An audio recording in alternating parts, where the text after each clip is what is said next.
Let's talk about two ways in which combinatorists use bijections. We've seen that bijections establish a one-to-one correspondence between two sets. And so combinatorists use bijections to count sets that are hard to count and to show that two different numerical expressions are equal. Let's see examples of both of those.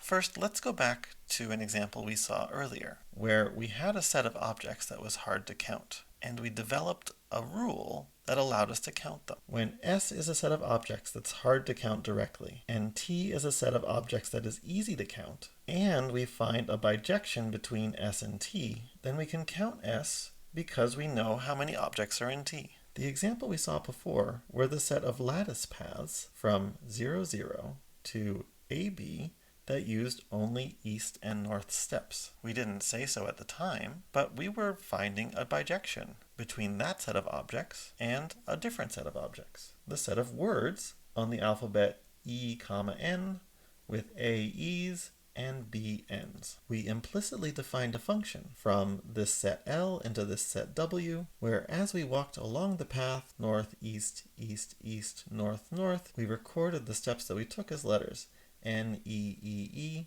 N, N. So let's prove that this is indeed a bijection. To do this, we need to prove that our function is injective and surjective. We need to prove that this function is injective, no collisions. That is, if we start off with two different lattice paths, the words that we get from this function are not the same. So let's walk through those steps. If two lattice paths are not the same, their paths differ somewhere along the line. So as we're recording the N's and the E's, those words are different in that corresponding letter. If they differ in the first step, then the first two letters are different.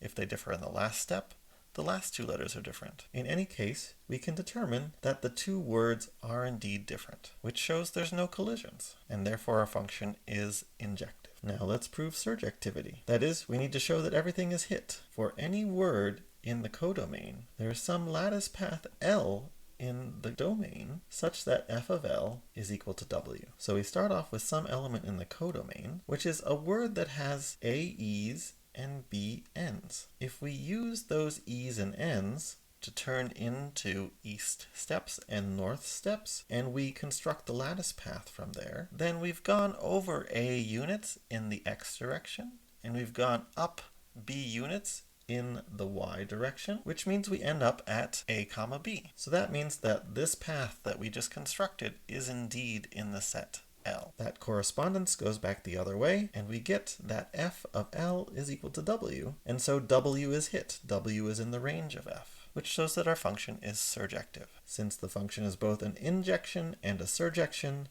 then f is a bijection between L and W, and so the number of lattice paths is equal to the number of words. And the set of words is easy to count. If we choose the placement of where the AE's go in the A plus B total positions, there are A plus B choose A possible words, and therefore A plus B choose A possible lattice paths. So we just created a bijection between a set that was hard to count and a set that was easy to count, which allowed us to count this set of lattice paths. Let's talk about one more application of bijections, and that is bijections can help us prove identities. For example, did you know that 8 choose 3 is equal to 8 choose 5? We've seen these numbers come up as counting sets of binary words. Remember, 8 choose 3 counts the set of binary words of length 8 with 3 ones, and 8 choose 5 counts the set of binary words of length 8 with 5 ones. So here we have two sets, and I claim that there is a bijection between these two sets. If we consider the function f that flips the bits of the word,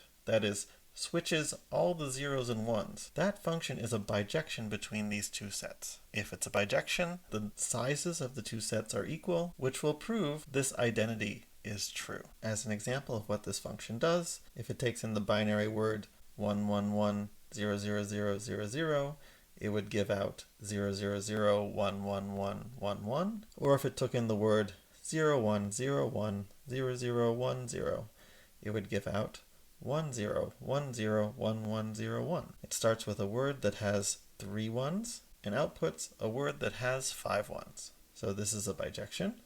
It's injective if you start out with two different words, W1 up to W8, and x1 up to x8 that are not the same, then there's some I where wi is not equal to xi. Since there's some bit where they're different, and you flip all the bits, that same digit is different in the images of those words. Since those two words have something that's different, they're not the same, that proves that this function is injective. We can also prove this function is surjective. Let's try to find some word that has 5 1s and 3 zeros. If we flip the bits once, we get to a word that has 5 zeros and 3 1s, and if we flip them back, we get our original word. So that means that b is in the image of the function, and so the function is surjective. That proves that the function is a bijection, and so the sets have the same size, and this argument works in general to prove that n choose k is equal to n choose n minus k. That's it for now. See you next time.